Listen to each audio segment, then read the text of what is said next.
الشيطان الرجيم. بسم الله الرحمن الرحيم.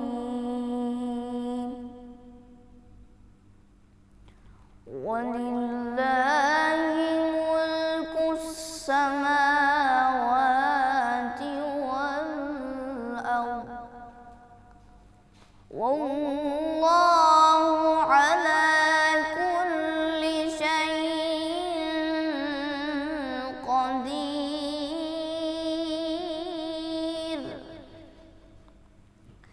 إن في خلق السماوات والأرض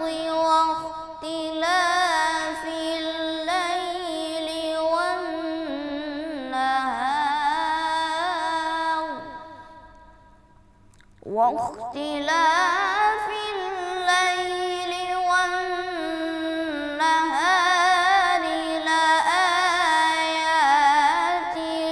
لأولي الألباب.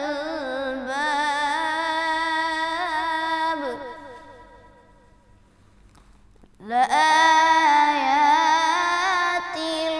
لأولي الألباب.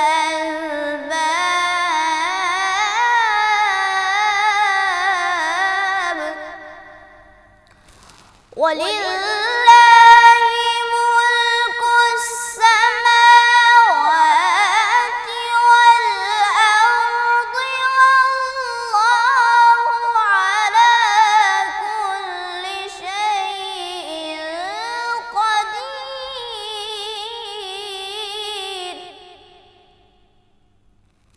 إن في خلق السماوات والأرض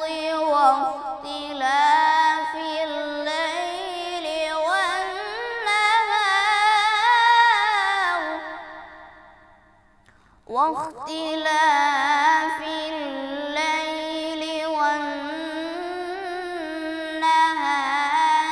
لآيات لأولي الألباب.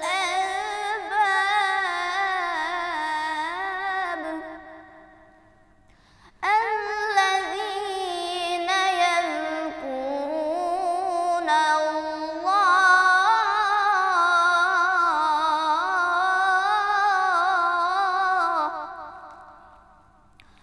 واختلاف الليل والنهار لآيات لأولي الألباب.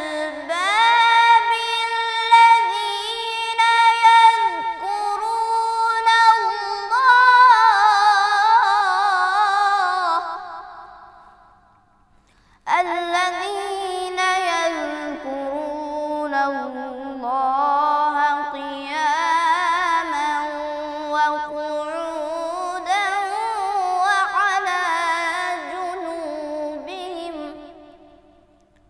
وعلى جنوبهم ويتفكرون في خلق السماوات والأرض.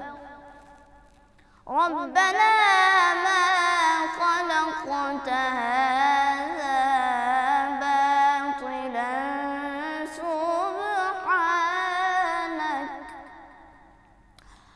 سبحانك فقنا عذاب النار.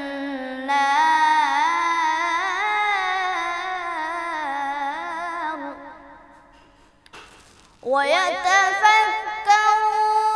في خلق السماوات والأرض ربنا ما خلقت هذا باطلا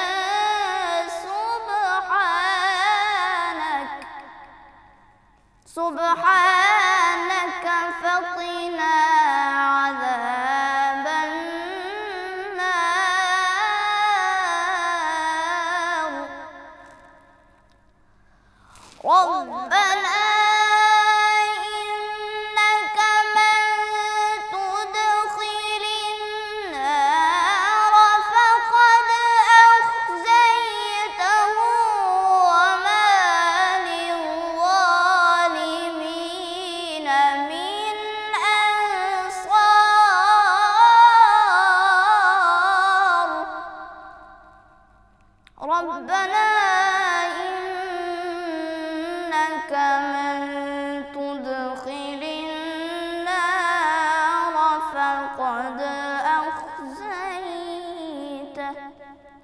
وما للظالمين من أنصار صدق اللہ العظیم۔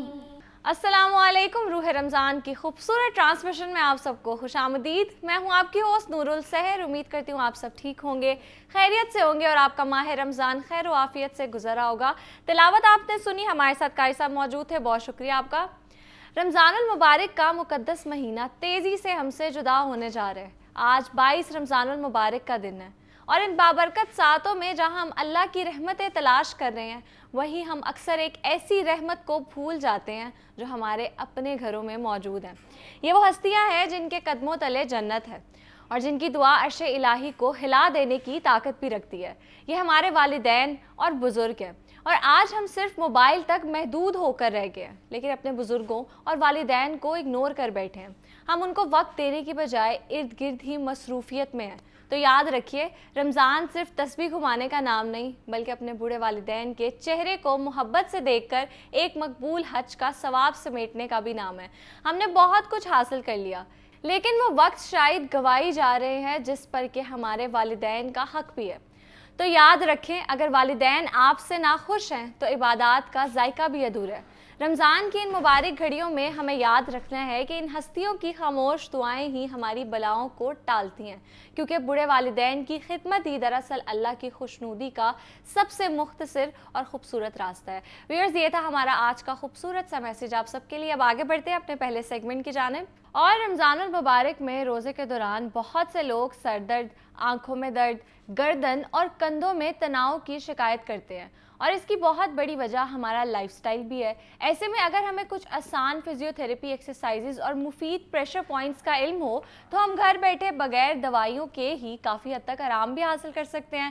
اور آج کے پروگرام میں ہم فزیوتھیراپسٹ سے یہ جانیں گے کہ اس کی وجوہات کیا ہے، اور اگر روزے کے دوران سر درد ہو، آنکھوں میں درد ہو یا گردن اور کندھوں میں کھچاؤ محسوس ہو تو کون سی آسان اور محفوظ ایکسرسائزز کی جا سکتی ہے۔ ساتھ ہی ہم یہ بھی سیکھیں گے کہ کون سے پریشر پوائنٹس ایسے ہیں جنہیں دبانے سے سر درد اور آنکھوں کی تھکن میں کمی لائی جا سکتی ہے۔ میرے ساتھ فزیوتھیراپسٹ موجود ہے ڈاکٹر نور فاطمہ۔ السلام علیکم، کیسی ہیں آپ؟ اچھا ڈاکٹر نور، اکثر لوگ شکایت کرتے ہیں کہ روزے کے دوران ان کے سر میں درد رہتا ہے، آنکھوں میں درد رہتا ہے، کندھے بھی ان کے کھچاؤ کا شکار رہتے ہیں، تو ایسا کیوں ہوتا ہے؟ اچھا، روزے کے دوران آنکھوں میں اور سر میں درد ہونے کی بہت بڑی ریزن ہے ہمارا پانی کا فلوئڈ کا انٹیک بہت کم ہوتا ہے۔ ہم جیسے ہی افطاری کا ٹائم ہوتا ہے تو ہماری کوشش ہوتی ہے کھجور لیں اور بہت زیادہ سارا پانی ایک دم سے پی لیں، لیکن ہوتا یہ جیسے ہی آپ ایک دم سے بہت زیادہ پانی پیتے ہیں، اس کے تھوڑے ٹائم کے بعد وہ آپ کی باڈی سے نکل جاتا ہے، وہ آپ کی باڈی میں آپ کی ہائیڈریشن کمپلیٹ نہیں کر پاتا ہے، یا اس کے علاوہ ہم کھانے میں بہت زیادہ فرائیڈ آئٹمز یا ایسی چیزیں لے رہے ہوتے ہیں، اس کی وجہ سے ہماری باڈی میں ڈی ہائیڈریشن ہونا شروع ہو جاتی ہے، واٹر ریٹینشن پراپرلی آپ کے سالٹ کی بہت زیادہ استعمال کی وجہ سے واٹر ریٹینشن ہو جاتی ہے، چیزیں ہو جاتی ہیں، پانی آپ کی ڈی ہائیڈریشن ختم نہیں کر پاتا، اس وجہ سے ہوتا ہے کہ ہماری آنکھوں میں اور سر میں بہت زیادہ درد آنا شروع ہو جاتا ہے۔ اچھا ڈاکٹر نور، ان کی وجوہات کیا ہے جو درد ہمارے کندھوں میں رہتی ہے یا گردن میں رہتی ہے، کس وجہ سے ہوتی ہے یہ؟ گردن اور کندھوں میں تھکان یا پھر دباؤ اگر آپ کو محسوس ہوتا ہے، اس کی بہت بڑی ریزن ہوتی ہے ہمارے بیٹھنے کا انداز، ہم کس طرح سے بیٹھ رہے ہیں، ہم کس طرح سے لیٹ رہے ہیں۔ اکثر اوقات شاید آپ نے بھی فیل کیا ہو کہ لوگوں کے گردن میں ایک دم سے بل پڑ جاتا ہے، کس وجہ سے کہ انہوں نے آپ کا پوسچر سوتے ہوئے ٹھیک نہیں تھا، یا آپ نے اپنی گردن ایک ہی سٹیٹ میں ایک ہی مسل کی بہت زیادہ آپ نے کام کروایا اس سے اور وہ اسی طرح سے اکڑا رہ گیا۔ کندھوں پہ دباؤ کی بہت بڑی ریزن اس وجہ سے ہے کہ ہمارے نا کچھ ٹریگرز بن جاتے ہیں۔ بیٹھے ہیں تو کندھے اس طرح سے کر کے بیٹھ جائیں گے، آپ کو جب کہ سیدھے کر کے اپنے کندھے بیٹھنا چاہیے، آپ کے کان اور کندھے جو ہیں ان دونوں کی الائنمنٹ سیم ہونی چاہیے۔ تو ہمارے یہاں کے جو مسلز آتے ہیں شولڈرز کے، اس کے اندر ٹریگر پوائنٹس بن جاتے ہیں۔ جیسے ہی ٹریگر پوائنٹ بنتا ہے، ہوتا ہے ایسے کہ ٹریگر پوائنٹ ایسے سمجھے ایک بال آ گیا ہے آپ کے مسل کے نیچے، اب وہ بال پھولنا شروع ہو گیا ہے، تو ایک چیز جس نے ایسے رہنا تھا اس کے اوپر پریشر بلڈ اپ ہو رہا ہے، پریشر بلڈ اپ ہوتا جائے گا، بلڈ اپ ہوتے ساتھ وہ ایک کھچاؤ آنا شروع ہو جائے گا، اس وجہ سے کندھوں میں تھکان اور دباؤ محسوس ہوتا ہے۔ آل رائٹ، تو پھر اس کے لیے کوئی ایزی ایکسرسائزز بھی بتا دیں ہمیں۔ سر درد، آنکھوں میں درد اور تھکان کے لیے آپ کو جو ایکسرسائزز ہیں، ایکسرسائزز تو نہیں آپ کہیں گے،